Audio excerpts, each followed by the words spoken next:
and he says to his brothers as they come down, because he had 11 brothers, as you know, and he said to his brothers, look, Pharaoh is going to want to speak to you, but whatever you do, when you see Pharaoh, don't say that we are shepherds. You must say instead that we are that we look after cattle. We are cattle herders. Mm. Because if Pharaoh finds out that we were shepherds, he will throw you out of the land of Egypt, because shepherds are an abomination to the Egyptians. Mm. And you've got to think, hold on, what does this mean? Yeah. Why is he saying this? And the answer is, excuse me. Mm-hmm, no problem. The answer is that we're not translating this properly. In the Bible, it is given as a warning about agriculture, about real shepherds, about real cattle breeders. Mm-hmm. But it wasn't. It was all to do with astrology. And what he was really meaning is that when you meet Pharaoh, do not tell him that we are shepherd kings, i.e. the Hyksos, but tell Pharaoh instead that we are bull worshippers, not cattle breeders, but bull worshippers, because remember the great religion of Egypt, of course, was the Apis bull. Yeah. Because shepherds are an abomination to the Egyptians, and they will throw us out of the country. Well, yes, of course they would have done, because Joseph was a descendant of the Hyksos, who were known as the shepherds. They were the shepherd pharaohs. And so, of course, the Egyptians would have hated the Hyksos, because they just had a civil war with them. And they'd just thrown them out of the country in a great exodus. So no wonder that they would have been hated by the southern Egyptians. So effectively, it makes sense if you view it in terms of theology and not in terms of agriculture.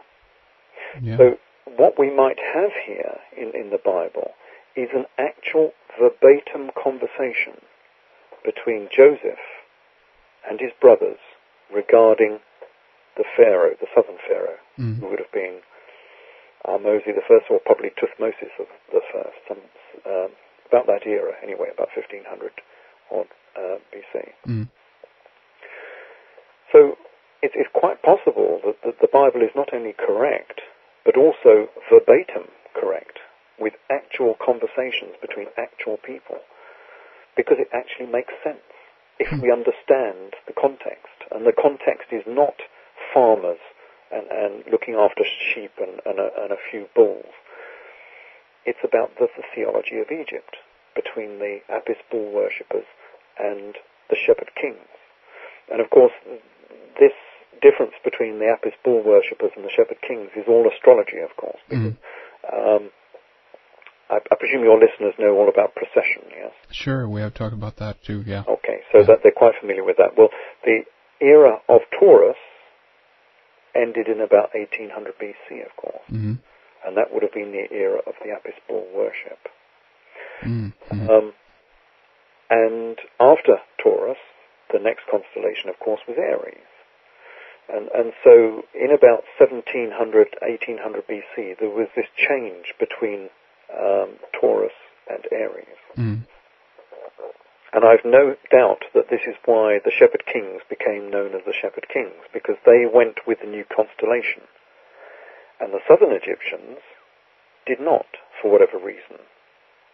They were no longer looking at the heavens. They didn't realize that the heavens had changed. And so they kept on with their old Apis bull worship.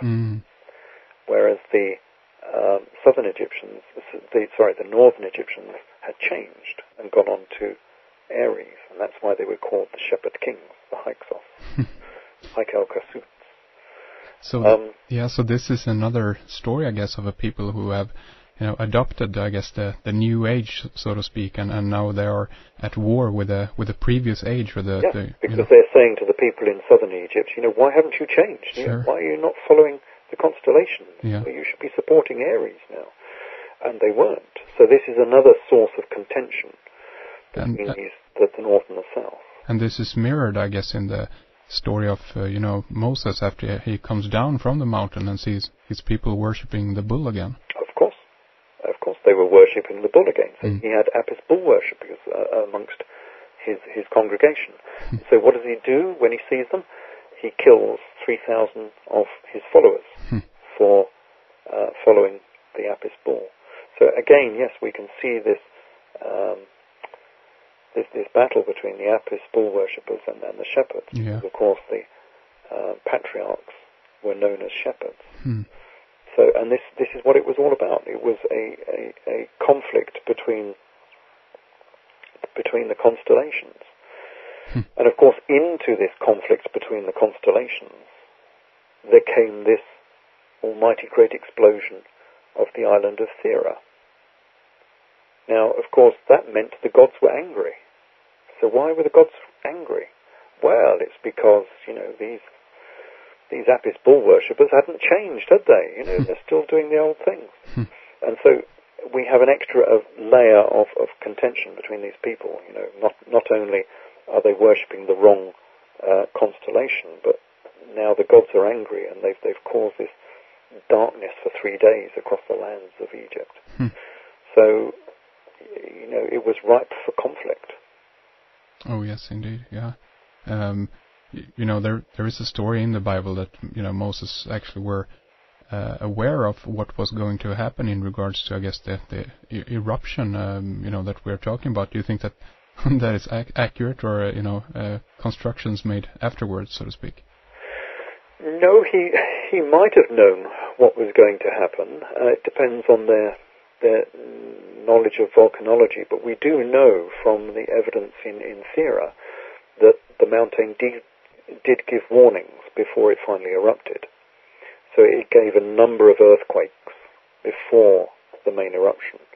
And we know this because the island was actually evacuated before the eruption took place. And there was an earthquake because they had these steps that were broken before the ash fall covered them. So we know that the island was giving plenty of warning that it was going to do something nasty. And that is why, of course, the Minoans turned up in Lower Egypt. And that's why we have a Minoan palace stuck right next to the Hyksos in Avaris. They actually found a Minoan palace there. Why were they there? Well, and this is why I can't understand archaeologists sometimes. We have these very eminent archaeologists who uncover this, and this was uncovered by Bitak, who was a very famous German, I think he is. Yes, he's German. Archaeologist, and he's wondering in his journals why do we have Minoans, in Avaris, in 1600 BC or whatever it was. Well, it's pretty obvious, isn't it? Thera was just about to erupt, or it had just erupted, and we know the population of Thera was not killed by the eruption, because there is no evidence of any people there, just the houses. So where did they go to? Well, there are only two places they would have gone to. Their two main trading partners. One was Crete, just down the road, the real Minoans, as it were, and the other major trading partner they had was Egypt. And we know that because there were lots of common artifacts between the two lands. So where would they have gone to? Well, it's quite obvious. They went to Avaris, quite a lot of them, and there they built this new palace, and that's why we have this Minoan palace stuck in the middle of Avaris.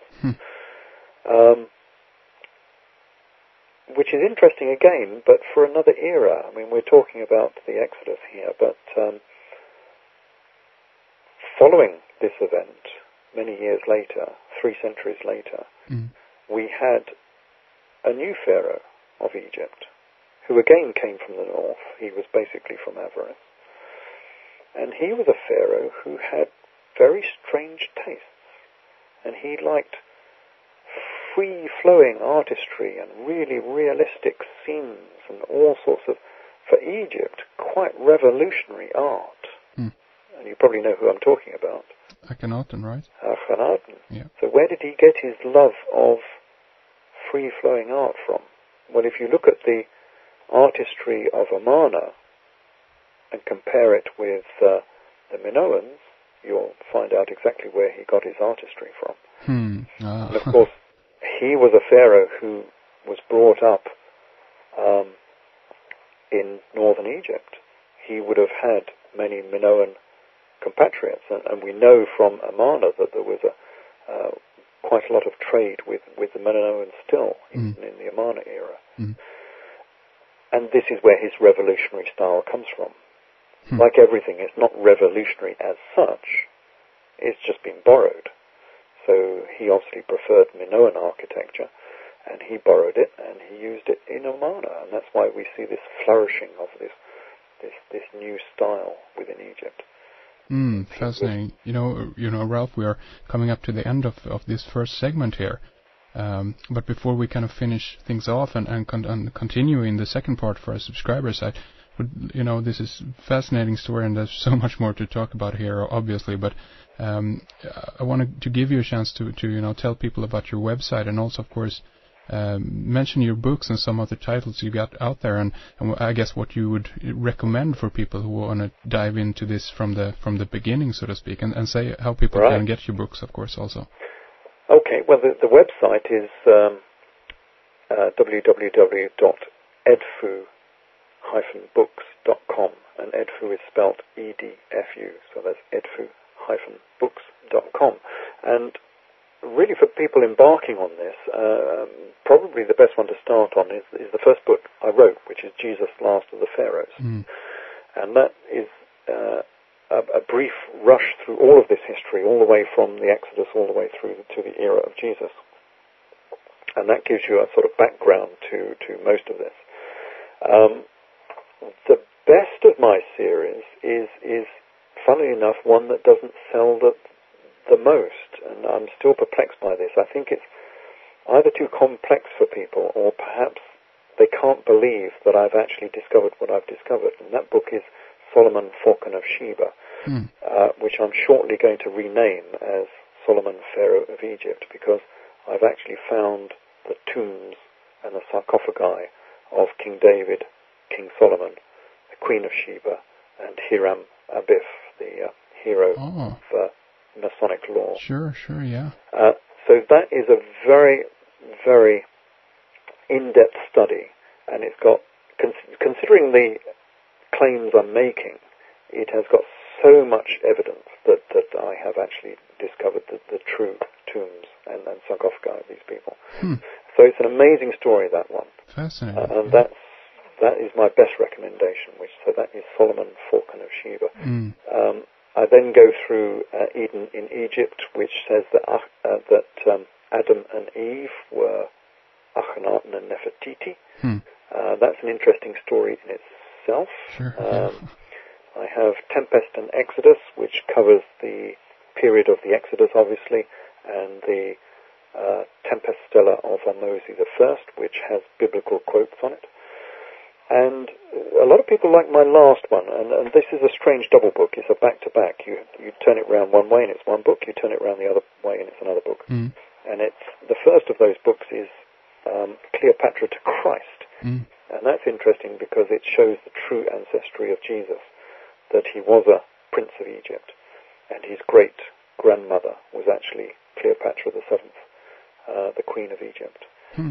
So that's a very interesting story in itself, and it's amazing how much evidence there is for that as well. And on the back of that book we have Scota, Egyptian Queen of the Scots.